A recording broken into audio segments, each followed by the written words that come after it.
સહજાનંદ સ્વામી મહારાજની જય, હરિપ્રસાદ સ્વામી મહારાજની જય, આત્મીય સમાજની જય જય જય, દાસના દાસ થવાની જય જય જય.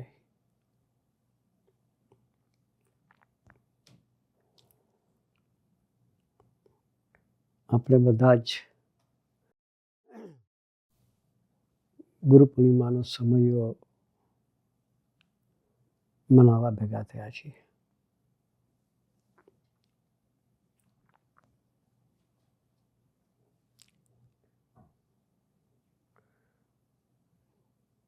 ગુરુ પૂર્ણિમા એટલે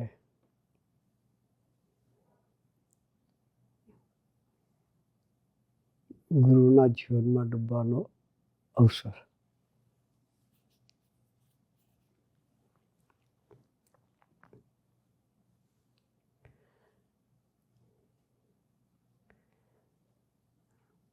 આપણા ગુરુ હરિ એના અગાધ જીવનમાં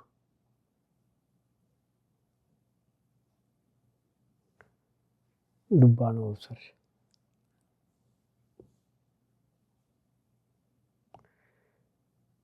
આ 26 જુલાઈ સ્વામીજીએ પોતાનું યુગ કાર્ય પૂરું કરી દેહ લીલા સંકેલી 3 વર્ષ પૂરા થશે.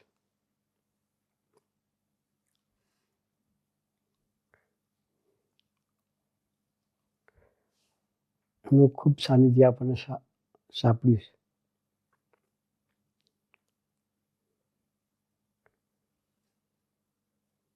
એના જીવનમાં આપણે ડૂબેલા રહેવું છે. સ્વામીજી હંમેશા યુગજમાના જીવનમાં ડૂબેલા રહેતા હતા.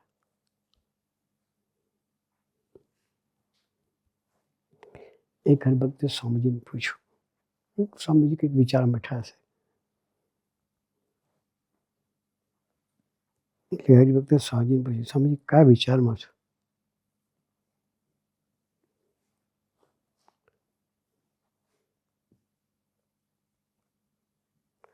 ત્યારે સ્વામીજીએ એને કહ્યું, મને એક જ વિચાર રહે છે, કેમ કરીને બાપાને રાજી કરી લો,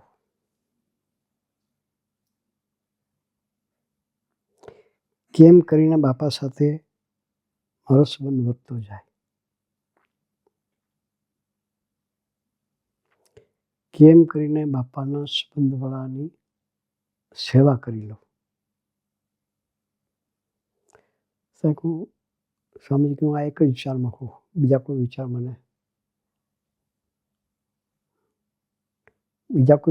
મારું મન જઈ શકે જ નહીં. 24 કલાક બાપાની અનુવૃત્તિ પ્રમાણેની ભક્તિ કરવી એ જ એના જીવનનો વિચાર.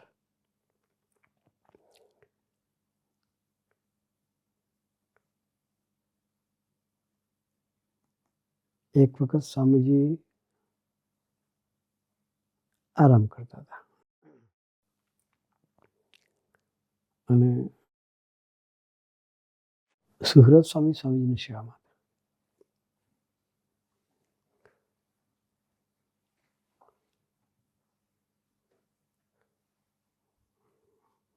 કંઈક યાદ આવ્યું એટલે સુહૃદ સ્વામી રૂમમાં ગયા. સ્વામીજી પડી ગયેલા હતા. સ્વામીજી એકદમ ચપકીને બેઠા થયા.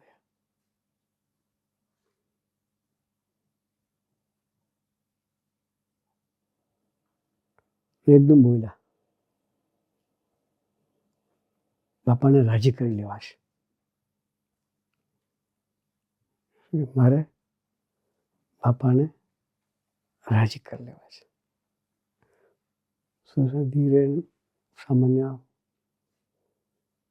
બેટરીની લાઇટથી જોયું સ્વામીજી તો પૂરા ઊંઘમાં હતા. પાછા સ્વામીજી પડઘો ફરીને પાછા પડી ગયા. સુરત સાહેબ બેસી રહ્યા. થોડી વાર છે ફરી ઝપકી જાગ્યા. મારા બાપાને હૈયે હાસ કરી દેવું છે.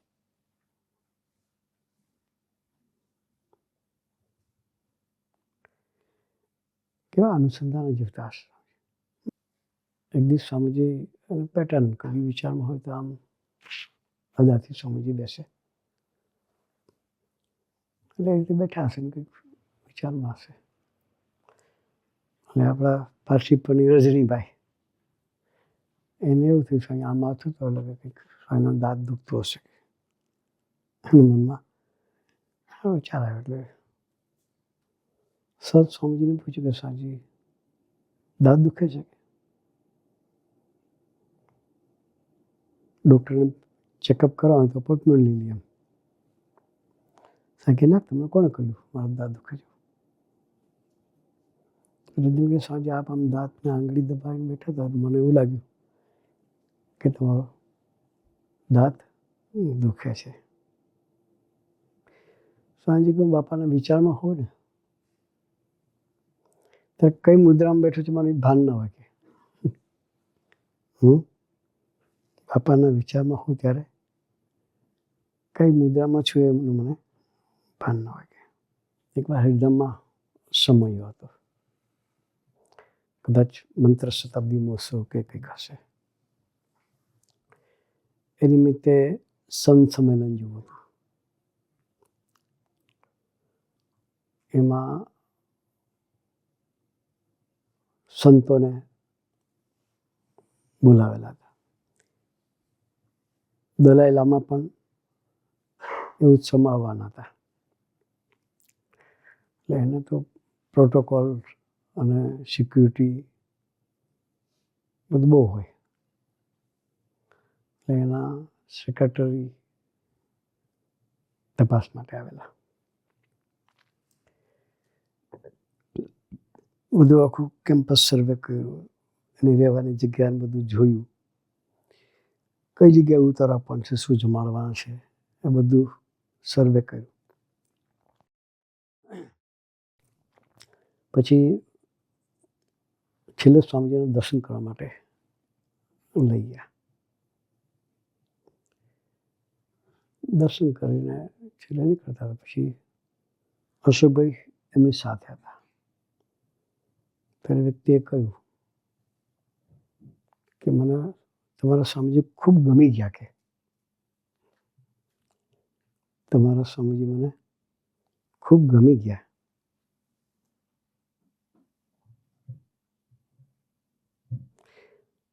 પછી એ વાત અશોકભાઈએ સ્વામીજીને કરી. સ્વામીજી આવું કહેતા હતા. ત્યારે સ્વામીજીએ કહ્યું કે આપણું નિરપેક્ષ જીવન છે. આપણું હલનચલન નેચરલ છે. ને આપણા કેન્દ્ર સ્થાન યોગી મહારાજ છે એટલે બધાને ગમી જઈએ છે કે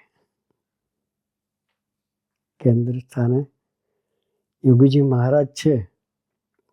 યોગી મહારાજને ભૂલ્યા નથી. એના તો ભક્તિ કરવાના સંકલ્પ સહિત આપણે દોડી રહ્યા છીએ. બધાને આપણે ગમી જઈએ છીએ. કેવું સ્વામીજીનું જીવન હશે. એટલે આપણે સ્વામીજીના જીવનમાં ડૂબવું છે. સંપૂર્ણ જીવન કહેવાય. એને રાજી કરવા હોય તો એના જીવનમાં ડૂબવું જ પડે. જેમ સ્વામીજી બાપાના જીવનમાં ડૂબેલા રહ્યા. સ્વામીજી કોઈની બી ભૂલ હોય તો પોતાને માથે લે. એક વખત સ્વામીજી સિરાકીસમાં એક મોટલમાં સ્વામીજી રોકાયેલા. મોટલમાં પેલું ઘર જેવું હોય ને ત્યાં સ્વામીજી રોકાયેલા. એ રિમોટ એરિયામાં હતું, જંગલ જેવું. એટલે સચ જીવાત સહજ હોય. એટલે સાંજનો સમય, રાતે સ્વામીજી ઉકાળ પીધા પછી બેઠા હશે. થોડી જીવાત આવી ગઈ. જે મોટલના ઓનર હતા એને સ્વામી સ્વામીજી અહીંયા થોડું જંગલ જેવું છે એટલે બારણું ખુલ્લું રહી જાય તો જીવાત આવી જાય. આમ તો ચાર બાજુ મચ્છર નેટ ને બધું હતું જ. પેલા ભાઈ કહે કે સાહેબ બારણું ખુલ્લું રહી ગયું તો જીવાત. સાહેબ કે કદાચ મારાથી ખુલ્લું રહી ગયું હશે કે. સ્વામીજી બારણું ખોલવાનો પ્રશ્ન હોતો જ નથી. સેવકો જ કરતા, પણ સ્વામીજીએ તરત પોતે પોતા પર લીધું કે બારણું મારાથી ખુલ્લું રહી ગયું હશે એટલે મચ્છર આવી ગયા. એકવાર સ્વામીજી પ્રદેશની યાત્રા કરીને ઇન્ડિયા પધારેલા. એટલે ત્યાં એર ઇન્ડિયાના મેનેજર ખારીવાલા સાહેબ એમને ઘેર સ્વામી પધરામણી હતી. એટલે ખારીવાલા સાહેબે સ્વામીજીને પૂછ્યું કે તમે અમેરિકામાં વિચરો છો તો તમને ત્યાંનું કયું સિટી સૌથી વધારે ગમ્યું? સાચે આપણે બી લૌકિક દ્રષ્ટિએ હોય તો આવો પ્રશ્ન હોય.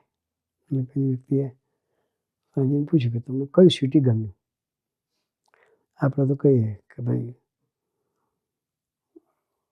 અમેરિકામાં હોય તો શિકાગો સરસ છે કે ન્યુયોર્ક સરસ છે, એવું બધું આપણે કહી દઈએ. સ્વામીજીએ જે જવાબ આપ્યો ને એ અદ્ભુત જવાબ આપ્યો. પહેલાં તો સ્વામીજી હસી પડ્યા એમાંથી પ્રશ્ન કર્યો એટલે. પછી સ્વામીજી કહે નિર્મળ નિર્દોષ ભક્તો જ્યાં રહેતા હોય ત્યાં જવાનું ગમે ને ત્યાં રહેવાનું ગમે. સ્વામીજીને દુનિયા શું, આપણી દુનિયા કેવી હોય વિચાર કરીએ. જગતમાં શું સારું છે શું સારું નથી એ વિચાર આપણે કરીએ. સ્વામીજીનું જગત જ જુદું, એના ભક્ત હોય એનું જગત. કે જ્યાં એવા નિર્દોષ નિર્મળ ભક્તો રહેતા હોય ત્યાં જવાનું ગમે અને ત્યાં રહેવાનું ગમે. સ્વામીજી દરેક વ્યક્તિનું આધ્યાત્મિક જતન કેવું કરે છે એ વિચાર કરીએ. એક હરિભગતને સ્વામીએ ફોન પર દર્શન આપ્યા અને નિષ્ઠાની વાત કરતા સ્વામીજીએ કહ્યું જેટલી નિષ્ઠા એટલો સુરત ભાવ. શું કહ્યું? જેટલી નિષ્ઠા એટલો સુરત ભાવ. પછી ધીરેન કહ્યું કે આપણે પુણ્ય ભેગું કરવાનું છે. પુણ્ય કોઈને વેચવાનું નથી. આપણું પુણ્ય ક્યાં જતું રહે છે એ આપણને ખબર ના હોય. પણ સ્વામીજી કહે જાગૃત કરે છે કે પ્રસંગ બને તો કોઈની ટીકા ચર્ચા નહીં કરતા. આ વ્યક્તિ આવી છે ને આ વ્યક્તિ આવી છે. બીજા ભલે જણોની ખાડીમાં જાય. શું કે સ્વામી સ્પેશિયલ વર્ડ હતો. બીજા ભલે જાડીને ખાડીમાં જાય, આપણે આપણી દાઢી ઓળવી લેવી છે. સ્વામીજીનું અનુસંધાન કેવું, સ્વામીજી કેવું જીવડાવવા માગે છે. હરેક સેકન્ડે કેવી જાગૃતતાથી આપણને જોડવા માગે છે. સ્વામીજી અહીંયા અમેરિકન ધરતી પર આવતા ત્યારે કિયારને ત્યાં ખાસ સ્વામીજી પધારે હેરિસબર્ગમાં. એટલે કિયારના સ્વામી સાથે ખૂબ પ્રીતિ. એટલે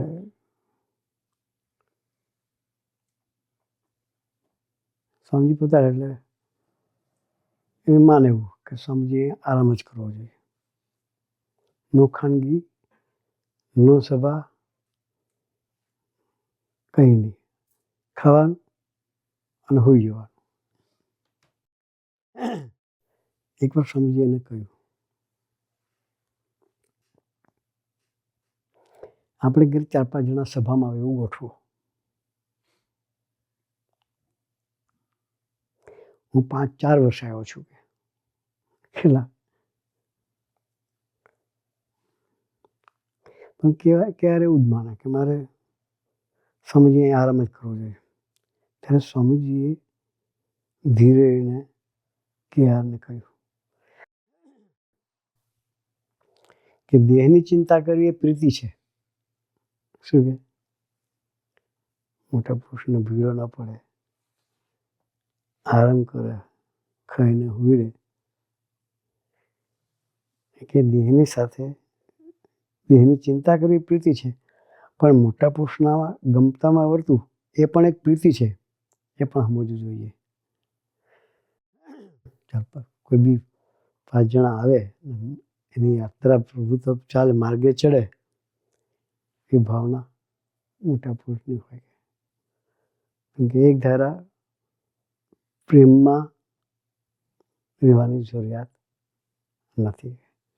સાચી પ્રીતિ કોને કહેવાય એનું અદ્ભુત દર્શન સ્વામીએ કરાવ્યું. ન્યૂજર્સીમાં એક હરિભગતને સ્વામી સામેથી પૂછ્યું કે માગ તાર શું જોઈએ છે.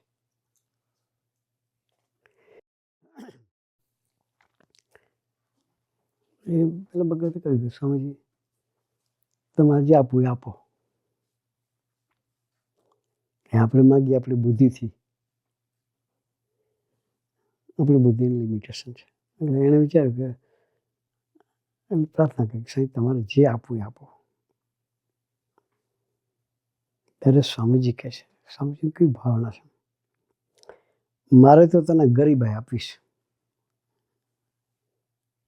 શું આપીએ? ગરીબાઈ.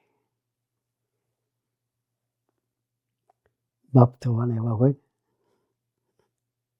બાપ થવાના એવા હોય એ કાઢી ગરીબાઈ એટલે દાસના દાસ. મારે તો તમને દાસના દાસ બનાવવા છે, મારે તમને ગરીબાઈ આપવી છે. પછી કંઈક લક્ષ્મી છે એ તો વ્યવહારિક તંત્ર ચાલે એ પૂરતી બરાબર છે. લક્ષ્મી ના જોયું નહીં, જોઈએ. વ્યવહારિક તંત્ર ચાલે એના માટે લક્ષ્મી બરાબર છે, પણ જીવવાનું છે ગરીબ થઈને. કોલંબસમાં શિબિર હતી અને સ્વામી અપેક્ષા રાખે કે રખોડાવાળા પણ શિબિરમાં સભાન ટાઈમ બેસી જાય, ગોષ્ઠીનો લાભ લે. સ્વામીજીએ બીજી મામા પૂજામાં બેઠા હતા સવારે. સ્વામી પૂછ્યું, મામા રસોડા બધા સભામાં આવે છે કે કાલ તમે સભામાં હતા? કેટલી કાળજી રાખે તમે કાલ સભામાં હતા? મામા બોલવા જાય એટલે એ પેલા સાંગે ના કાલ તમે ફર્સ્ટ રૂમમાં બેઠા હતા નહીં કે તમે ફર્સ્ટ રૂમમાં જ બેઠા હતા કે. પછી સ્વામીજી કહ્યું કે રસોડાવાળા આવી ગયા એટલે મારે બધા આવી ગયા કે. શું કે રસોડાવાળા એટલે બધા આવી ગયા. એ સાંભળે તો રસોઈ સારી બને. ભજન કરતાં કરતાં રસોઈ થાય એટલે પ્રસાદ થઈ જાય. શું કે ભજન કરતાં કરતાં રસોઈ થાય તો રસોઈ પ્રસાદ થઈ જાય. સ્વામીજી આપણને એમાં ડૂબાડીને જીવડાવવા માંગે છે કે તમે ભજન કરો કે સ્મૃતિ કરો. છત્રવાળા દીકરાઓને બેસાડીને સ્વામીજી વાત કરેલી. સમય આમ બધા આવ્યા હતા દીકરાઓનો, સમય પૂરો થયો પછી બધું વાઇન્ડ અપ થયું પછી નીકળતા હતા. સ્વામીજી બધાને બેસાડીને ગોષ્ઠી કરી. મારે કે તમને એક લેસન આપવું છે કે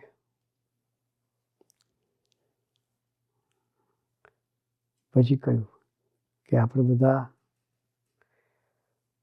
સ્કૂલમાંથી કોલેજમાં જવાના કે. શું કહ્યું? સ્કૂલમાંથી કોલેજમાં જવાનું. સ્કૂલનું લેસન જુદું હોય, કોલેજનું લેસન જુદું હોય. બીજી વાત કરીએ તમે સેવા ખૂબ કરો છો, થોડી ટેવ પાડવી શકે. ભજન કરતાં કરતાં સેવા કરવાની ટેવ પડે છે. કારણ કે તમે 2-3 કલાકની સેવા કરતા હો કે 4-5 કલાકની સેવા કરતા હો, તે 5 કલાકની સેવા દરમિયાન 15-20 મિનિટ ભજન થાય કે ના થાય કે એટલું 15-20 મિનિટ કે વધારે નહીં.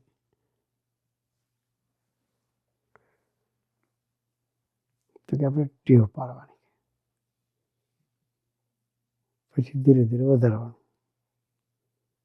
એકદમ તો ઓલ ધ ટાઈમ્સ ભજન નહીં થાય સ્વામીજી કે, પણ આપણે ધીરે ધીરે ટેવ પડે એનો અભિપ્રાય છે. પછી ધીરે એને કહ્યું કે એક કોલેજનું લેસન છે, પછી માસ્ટરવાળું લેસન જુદું આવે કે પીએચડી વાળાનું લેસન જુદું આવે. પછી પીએચડી લેસન વાત કરતા પછી એમાંથી પછી આપણે આગળ જવું છે કે સ્મૃતિ કરતાં કરતાં સેવા કરવાની. એને ક્યાં લઈ જવા છે એ વસ્તુ સ્વામીજી દર્શન કરાવતા હતા. સ્વામીજી કોલંબસની શિબિર વખતે ઉતારો સ્વામીજી તુષારબાઈને ઘેરે હતો. કોલંબસ તુષારબાઈને ઘેરે ત્યાં 3-4 દિવસ સ્વામીજી રોકાયા હશે. પછી નીકળતા હતા. એટલે સવારે એનો દીકરો હજી સૂતો હતો, ઉઠ્યો નહોતો. તો સ્વામીજી કોઈ છોકરાને મળીને આપણે નીકળીએ. એટલે સ્વામીજી ઠાકોરજીની થાળીમાંથી કંકુની ડબ્બી લીધી. કે અમોલનું પૂજન કરી આવીએ. પણ આ દીકરાનું અમોલ એટલે દાદરો ચડતા હતા. તો એ જ ટાઈમે અમોલ પરથી નીચે ઉતરતો હતો. એટલે સ્વામી પાછા નીચે આવી આસન પર બેઠા. પછી અમોલ જોડે બેઠો. કારણ કે હું તો તારું પૂજન કરવા આવતો હતો કે શું કે તું નીચે આવી ગયો. પછી બેસીને આનંદ કર્યો. એ છોકરાને હેત કરતા હતા સ્વામીજી. ખૂબ હેત કર્યું, આનંદ કરાયો. એને જે બિચારા આજ્ઞા આપવાની હતી એ આજ્ઞા આપી. પછી સ્વામીજી નીકળતા હતા એટલે છોકરો ગાડી સુધી સાઈન વળાવવા ગયો. હાથ જોડી ઊભો હતો. ત્યારે સ્વામીજીએ એ દીકરાએ કહ્યું, સ્વામીજીને ત્યારે સ્વામીજીએ કહ્યું એને કે એની મમ્મી ચિંતા કર્યા કરે કે દીકરો હેત થાય સ્વામી સાથે. એટલે સ્વામીજીએ કહ્યું કે મમ્મીને કહેજે મારા સ્વામી સાથે દોસ્તી થઈ ગઈ છે. હા, શું કહ્યું? અને કે આવતી સાલ મારા માટે સ્પેશિયલ કોલંબસ શિબિર કરવાના છે. એક જ વ્યક્તિને હેત થાય એના માટે કઈ કક્ષાએ સ્વામીજી પ્રેમ આપે છે. મા બનવાની વાત છોકરા જે તે દાડે સભામાં જે કરી એ સ્વામીજી પોતે મા બનીને જીવ્યા છે. અને આપણને સ્વામીજી કહે છે સ્વામીજી મારા ફ્રેન્ડ થઈ ગયા છે અને આવતી સાલ મારા માટે સ્પેશિયલ કોલંબસમાં શિબિર કરવાના છે. સ્વામીજી ભક્તોના સેવા, સ્વામીજીનું જીવન તન, મન, ધન, આત્માથી ભક્તોની સેવા કરશે. ફિઝિકલી પણ ભક્તોની સેવાનું ધ્યાન આપે, આત્માનું બી ધ્યાન આપે. આર્થિક પરિસ્થિતિ ના હોય તો એને પણ સેવા કરે સ્વામીજી. એક દીકરો બીમાર રહેતો હતો. કોલંબસના સ્વામીજી રોકાયેલા અને આર્યુનો દીકરો સહજ, એને થોડું શ્વાસની તકલીફ. સ્વામીજી જમવા બેઠેલા અને સહજભાઈ સામે બેઠેલા. સ્વામીજીએ જોયું કે એને શ્વાસ લેવાની તકલીફ છે. પૂછ્યું. પછી સ્વામી આનંદ વિહારી સાંઈ જમાડતા હતા. આનંદ સાંઈ આનંદ તો બહુ થાય, હું મારી જાતે જમી લઈશ કે હું મારી જાતે જેમ તું આ દીકરાને સેવન પણ કરાવી દે કે તું આ દીકરાને, કારણ કે એ જમ્યો નથી કે એ સેવન પણ કરશે પછી એ જમશે કે. એટલે એને સેવન પોઈન્ટ કરે તો નાક ખુલ્લો થઈ જાય અને શાંતિથી શ્વાસ લઈ શકે અને શાંતિથી જમી શકે. કેટલી આપણી પડે પડે ચિંતા સમજી કરે.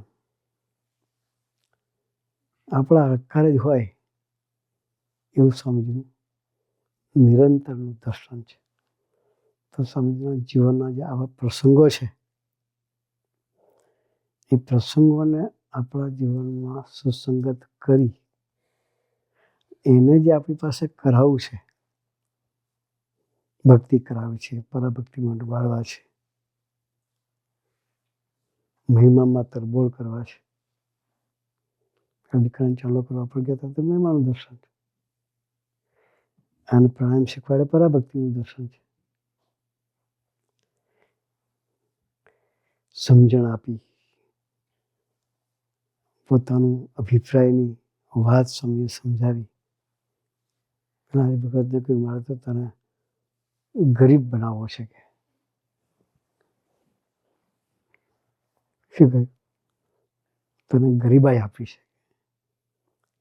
એ શું મિશન લાવ્યા છે એ વસ્તુનો આપણને ખ્યાલ આવે તો આપણે પુરુષના જીવનમાં ખરેખર ડૂબી અને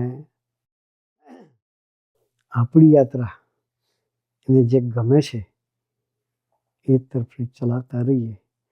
એ જ સાચી ગુરુ પૂર્ણિમા ઉજવી કહેવાય. તો આપણે ખરેખર આ એક અનુસંધાને જીવન જીવી, જેમ સ્વામીજી બાપા તરફ નજર રાખી પડે પડે પડે પડે આપણે સ્વામીજીના જીવન તરફ નજર રાખી અને આપણી યાત્રા સ્વામીજી તરફ ચલાવતા રહીએ. એ જ સાચી ગુરુ પૂર્ણિમા ઉજવી કહેવાય. તો સાચા અર્થમાં ગુરુ પૂર્ણિમા ઉજવવા માટે ગુરુ હરિ આપણને સૌને ખૂબ ખૂબ ખૂબ બળબુદ્ધિ અને શક્તિ આપે. એ જ પ્રાર્થના. સહજાનંદ સ્વામી મહારાજ.